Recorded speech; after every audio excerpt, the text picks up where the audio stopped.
Don't have a green thumb? Don't worry your pretty little head. I'm in the same boat. Let's talk about faux plants.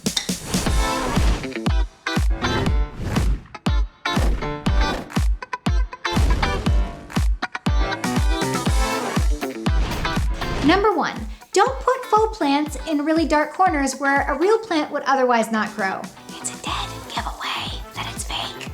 Number two, don't put fake plants in high places on high shelves or over your kitchen cabinets where you haven't looked or cleaned since you moved in 5 or 10 years ago. Bring them way down low and at eye level or hanging in a room, but not on a high shelf.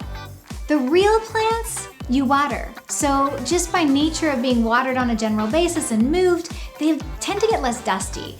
A faux plant really needs to be shaken off from time to time. So take them outside, maybe even in the spring, dust them off with a duster or a little bit of a light water to keep them looking fresh. The most believable look with plants has both real and fake or faux plants. So find the real ones that are really easy to grow and then incorporate them with faux plants that you really love the look of that you probably can't find in a real setting indoors. And place them beside each other. You got yourself some really nice greenery. Enjoy.